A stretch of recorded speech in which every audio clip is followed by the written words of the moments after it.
Om Shri Paramatmane Namaha Atha Ashtadashodhyayah. This is the 18th chapter in Bhagavad Gita, and Bhagavan Krishna is giving importance or telling in this chapter about the liberation, moksha, through renunciation. And in the first few shlokas, he explained very clearly about the difference between renunciation, sannyasa, and abandonment of fruits of the action, tyaga. So he continues to discuss about that in the following shlokas also. So let us see shloka 12 in chapter 18 of Bhagavad Gita. Anishtamishtamishrancha trividam karmanah palam bhavatyadyāginām pretya natu sannyasinām kvachit. Bhagavan Sri Krishna says that when we perform an action and we expect the result of the action, the result may be of three types. That is, we may like that result. That is ishtaphala. Anishtaphala, we may not like that result. Or sometimes it is the combination of both. So when we expect result and perform action in this janma, we get the result. If the action is so intensive, then we get the result immediately. But sometimes it goes to the next janma. And here Bhagavan Sri Krishna is telling about the next janma, that is the next birth. Praitya, that is next birth. So after death, we may get the result. So Bhagavan Krishna is concentrating on that concept.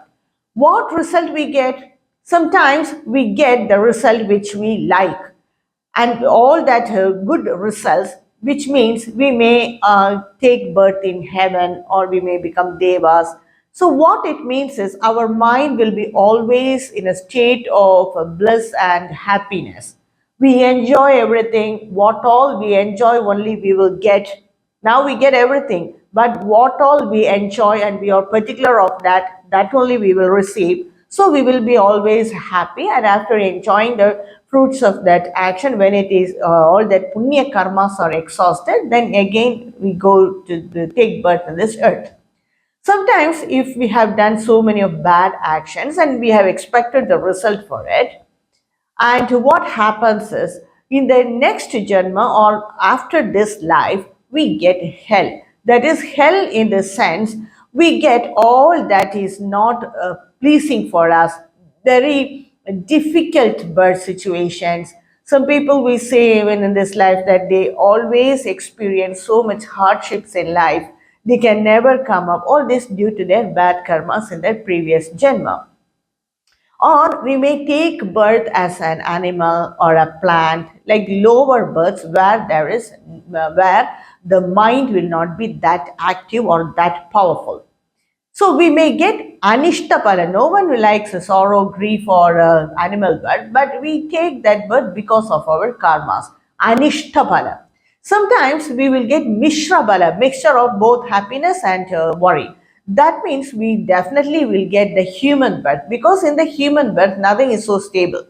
Either we first hour we will be very happy, excited. The next minute everything will go off. So this is the mishrabala, combination of happiness and sorrow. We'll get that human birth.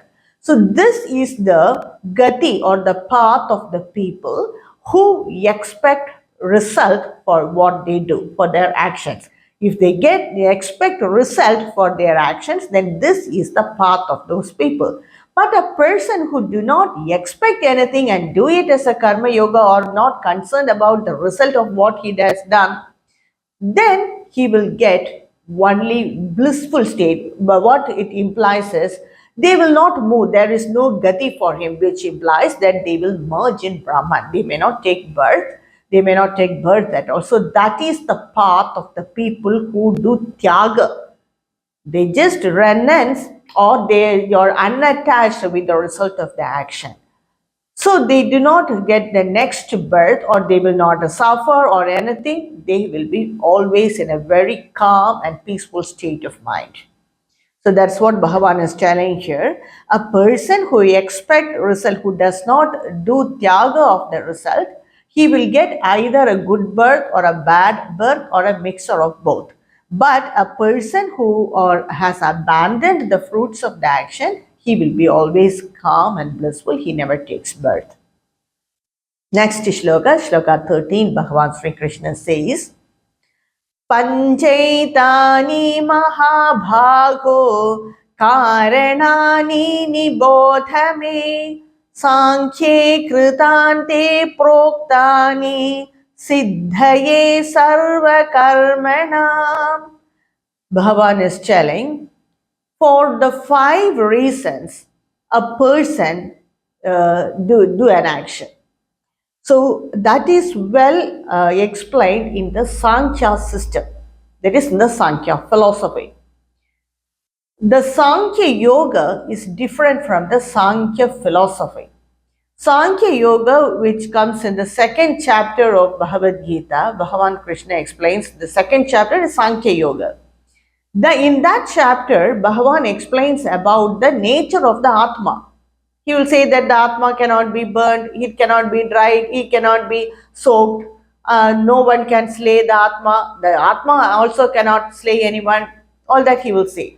So to understand the nature of the Atma and the study of Atma or Brahma Vidya is said as Sankhya Yoga. But what Bhagavan Sri Krishna is telling here in this shloka is about the Sankhya system, which is the Sankhya philosophy, which is created and propagated by Kapila Muni, and it comes in the Srimad Bhagavatam. So Sankhya philosophy explains about Purusha and Prakriti. In that it says Purusha at Paramatma, and Prakriti it explains about the 24 evolutes of Prakriti and how this creation unfolded from Prakriti is very clearly explained in Sankhya philosophy. Even in Advaita Vedanta, that creation and its evolution is not that clear, because Advaita philosophy view Prakriti itself as inclusive of Brahman and it is Maya. It is an illusion, so it doesn't explain more about it. But Sankhya philosophy believes that Purusha and Prakriti are 2 things, and from this universe emerged out of Prakriti in 24 different steps. So what Bhagavan Sri Krishna is telling in this shloka is about the Sankhya philosophy. In the Sankhya philosophy, it is said that there are 5 reasons for which a person do an action and expect fruit. So that is very well more explained in the next shloka, and Bhagavan Sri Krishna says the self is a silent witness.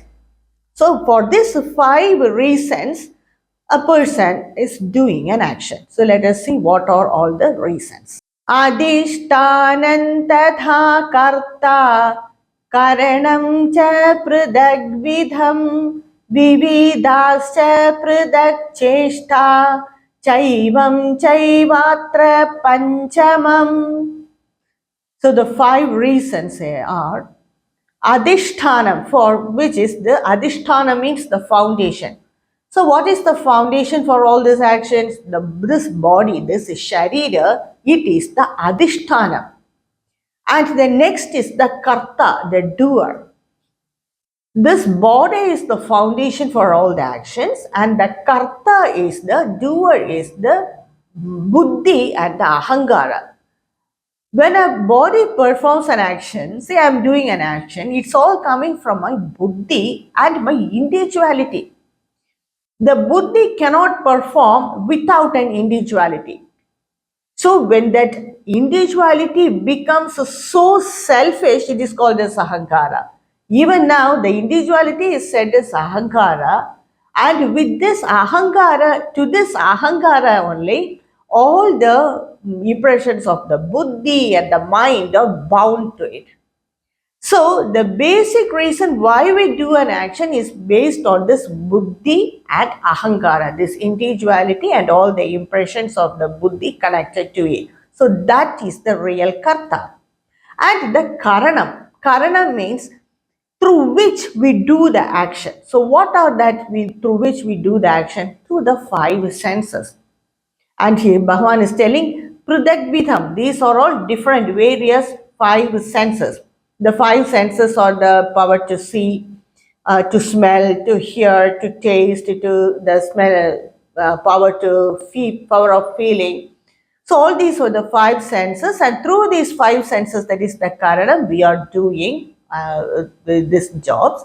And with these five senses, the body, the buddhi and ahankara, we perform different actions. Vividascha prudak cheshtaha. Cheshta means actions. With different actions we do. Using this buddhi, ahankara, body and the senses.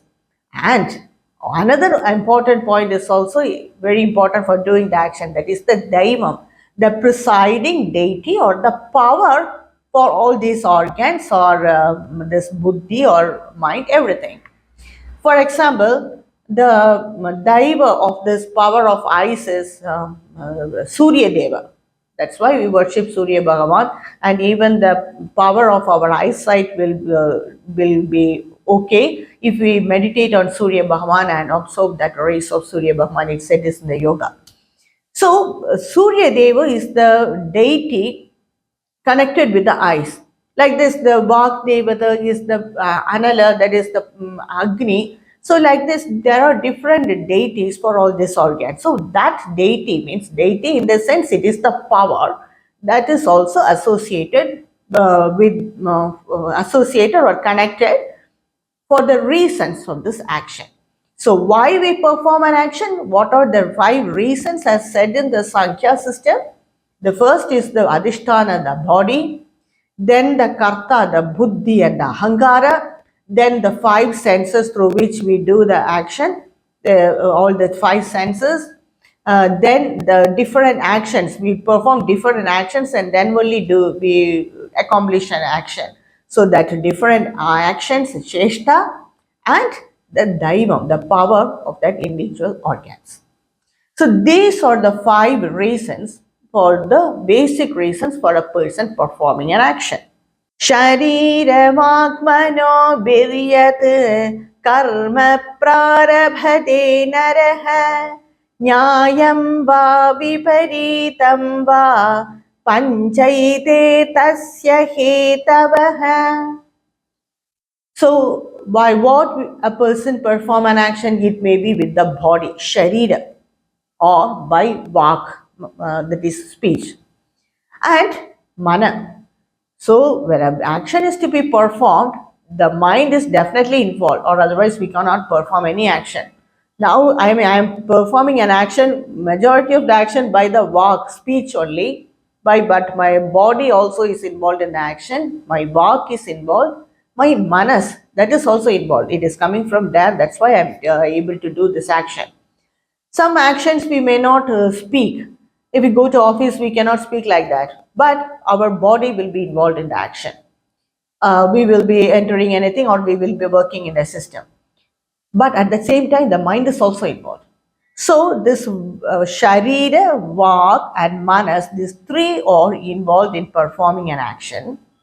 Whatever action these three may do, the body, mind or whatever action it may do, it may be nyaya, dharmic action, va viparitam, anyaya action, adharmic action, whatever action it may be, by all this body, manas or vak that performs an action, all this is for this five reasons only.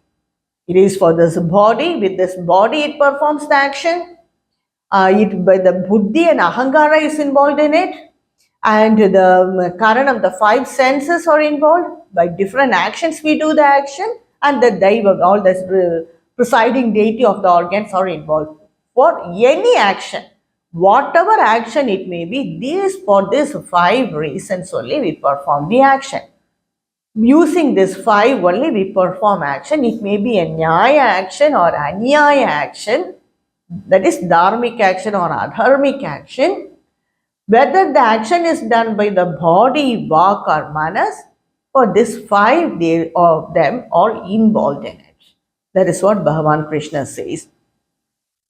Tatraivam sati kartaram atmanam kevalantu yaha pashyatya krida buddhitvan na sa pashyadi durmatihi. So what Bhagavan is telling is, these 5 reasons are involved for any action. With that only we perform the action. But the people who are durmati, that is not ignorant or not that intelligent, or the people who have prominent tamasic or rajasic guna, what they think is that this self, Atma, is performing this action. Actually, this Atma is a silent witness. Then who performs this action? These 5 things are performing the action. And it is performing the action using the mind, walk, speech, or the body. The Atma is only a silent witness, but Durmati, the people who are not that intelligent or who are ignorant, what they think that this Atma is performing the action. It is only a silent witness. So Bhavan is telling that. So he feels that I am doing this action. I am involved and involving the Atma with it. Well, at the same time, whereas only these 5 reasons of performing action. So a Durmadi people, he feels that this Atma is responsible for all this. He doesn't know to see the body-mind complex separate from the Atma. The Atma gives power for this body and mind. That's all. That's the only thing it does. It doesn't perform any action. It is not a doer as well as not an enjoyer. The doer may be our body, physical body, or the walk, but the enjoyer is the mind. When someone hurt us physically, more than the body pain, we experience that mental torture. It's for that we are so angry, we get so emotional. So the real enjoyer is the mind. Even though when we say curse someone with our words, it is the mind that is doing it. So a jnani, he will feel that I am not the doer, I am only the silent witness. My body and mind are perform the action. That's the view of a jnani. But an ajnani, a person who has durmati, what he feels, I am the doer. I am responsible for it, and he is involving the Atma with it because he doesn't know to separate the Atma from the body and mind. When some physical difficulties or physical problems come for a jnani, he will say that it's only for my body. I am the Atma. Yeah, it is. There is pain, but it doesn't affect me. That's what he feels, and and practically that was felt by great saints or rishis like Ramana Maharshi, Sri Ramakrishna Paramahamsa, Swami Vivekananda. They were all lived in this yuga only. They were all great examples of the people who showed that I am Atma. Whatever comes to my body and mind doesn't affect me. They were all great examples which we can look up to. Yasya naham krito bhavaha buddhiryasya na lipyate hatva pisa imam lokan na hanti na nibadhyate. So a jnani, he knows that what all actions I do with this body and mind, it does not bind me. And Bhagavan Sri Krishna goes to the level of explaining the nature of the jnani as, even if his body performs any action, even if it slays another person, he is not bound by that action because his body and mind has done it. His Atma is pure. That's the notion of the jnani. Even in chapter 2, Bhagavan Sri Krishna says, the Atma slays no one and no one can slay the Atma also. So the same thing he is explaining with an example. If a jnani slays another person, that action does not bind him. He is not bound by that action because his Atma is pure, and if at all he does that, he is doing for the universe, to protect this universe. And that's why Bhagavan Sri Krishna encouraged Sri Arjuna to fight. And he said all the same thing. You are not killing the guru, you are killing just the body and mind. You are just destroying that body, that's all. That Sharira, which is made of 5 elements. You are not doing anything to the Atma. You cannot do anything to the Atma. That's what he said to when Arjuna was so emotionally disturbed when he saw all his relatives opposite side. But what we must learn is we cannot perform any action and say that my Atma is pure, only a body and mind is doing that action. We cannot take this for granted, this as advice. We should not take it for granted because, or we should not understand it in the wrong sense. Because if a jnani, if he performs an action and anything as a result come to his body and mind, he won't care. But we will be completely disturbed by it. And moreover, even in the army, people kill the soldiers there. They just kill the terrorists, but that is seen as a punya karma because if the terrorist is left free, he will disturb or kill the whole society, the whole community. So for that, he is doing this act as a dharmic act by killing that terrorist. But we cannot take this as advantage and slay anyone or hurt anyone to the least. Should not hurt others even by word because that will our mind is not pure. We have not separated ourselves from the Atma. Still we feel that I am doing it and putting everything on that Atma.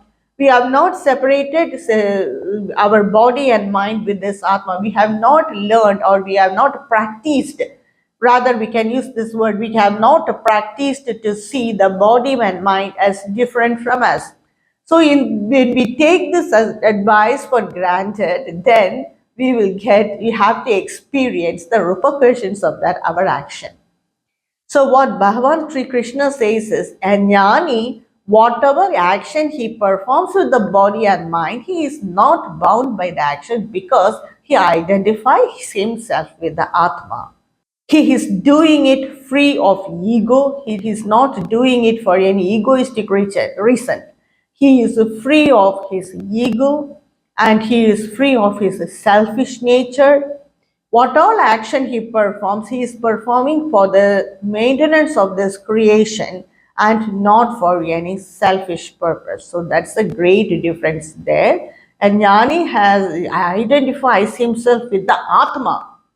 But we all identify with our body, mind, and buddhi. So that's the difference. Why the actions of a jnani do not bind him and why our actions bind us. And moreover, a jnani never performs the wrong action because he doesn't know to see others as separate from himself. When we see others separate from ourselves, because we are based on our ego, we hurt others. Do we hurt our own hands? Do we cut our own hands? Because we feel it's a part of me. Just like that, jnani feels there's a whole universe is him. He's not different from him. So he doesn't know to hurt others in any way. Bhagavan Sri Krishna is making this concept more clear in the next shloka. Jnananyeyam parignata trividha karma chodana karanam karma kartedi trividah karma sangraha. Jnana means knowledge, Jnaya means that knowable object, and parignata means the knower, that person. So to these three are the impulse to perform any action by the karanam, that is with the organs, karma, any action, karta, the agent, the senses, all that. So this three, that is the knowledge, the knowable object, and the knower. These three are the impulse to perform any action by the body or the mind or by the walk, by the senses. So these three impels us, or these three instigates us to perform action. So that is very clearly explained in the next sloka. And we perform the action either by the mind, either by or by the walk or by the body. We perform an action, and what impels us to do this action? Either it may be to gain knowledge or to know about the object, or it is for our personal reasons. For the knower, we are doing this action. So these three impels us to perform action. ज्ञानं कर्म च कर्ता च त्रिधैव गुणभेदतः प्रोच्यते गुणसंख्याने यथावत् शृणुतान्यपि. So Bhagavan Krishna is telling that there are tridaiva, that is, there are three different kinds of jnanam, three different types of jnanam, knowledge, three different types of karma, action, and three different types of karta, the doer. So all these, there are three types, and they are based on the gunas. This sattva, rajas, and tama guna. There are three types of knowledge, three types of action, and the three types of doer based on the guna, and that is also from the Sankhya system, Bhagavan is telling, and he explains very clearly about the three different types of jnanam, that is knowledge. First he is explaining it, then he will explain the three types of karma, action, and then the three types of karta, three types of doer. Now we will see the three types of jnana, knowledge. सर्वभूतेषु येनैकं भावमव्ययमीक्षते अविभक्तं विभक्तेषु तज्ज्ञानं विद्धि सात्विकम्. So there are the three types of knowledge. First is a person, ikshade, that is a person who see the reality, that oneness, the reality in sarva bhudeshu, in all the beings. A person who see the reality in all beings, and that reality is avyakta, it is indestructible. Avibhaktam, it is not separate, inseparable. Vibhakteshu, in the separated forms. So that jnana is sattvika jnana.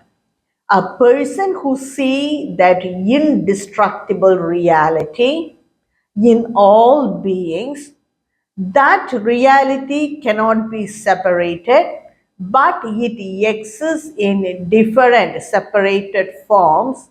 One who sees that reality, his knowledge is the sattvika knowledge. What we normally do is, when we see a form, then we understand that this form is different from others. It may be human beings, it may be animals, or it may be anything. So even Bhagavan, when we see the ideal of Bhagavan, we feel that Bhagavan is so different from us, he is separated from us. But the reality is that indwelling self of me, that Atma, is not different from the indwelling self of that ideal or the indwelling self of any other animal or anything, or the indwelling self of any tree or anything, or the indwelling self of a rich man or a poor man or a beggar. His form may be different, his mind may be different. Because of his that difference in mind, he may perform actions differently. All that is okay. But that indwelling self, that reality in which we all exist, is not different. The air we all breathe is the same. It's not the separate air for a rich man or a poor person or a beggar or an animal or a cruel sinner. No, that air is not different. We all stand on that same bhumi. So all that is not different. Then how can we, even that gross thing itself is not different. Then how can we imagine that the indwelling self of all of us is different? It is the same. So Bhagavan says a person who sees the reality which is inseparable and it exists in all beings in different forms, and that reality which is indestructible, that knowledge is sattvika knowledge. Pritatvena tu yajnanam nana bhavan pritagvidhan veti sarveshu bhuteshu tajnanam vidhi rajasam.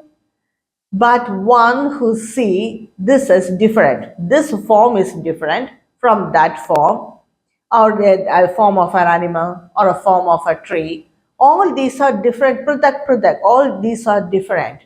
When a person see everything as different, then the knowledge that see difference is the rajasic knowledge. So a person feels that I am different from that person. That's why we do not hesitate to hurt others. They are different. I am different from him. He is different from me. So I am supreme because my Atma is great to me. So seeing this difference in all beings, that is said as the Rajasic knowledge. So what we do is we are separating this Atma. When we say that he is different from me, he may be different from me by the nature, by the guna, or by the form. That person may be different from me. That's okay. That is at the external level. But the deeper level, in the subtle level, I exist, my existence is not different from his or her existence. We all exist on that Brahman. In fact, the reality in all of us, my mind also exists in Brahman, and the other person's mind and body also exist in Brahman.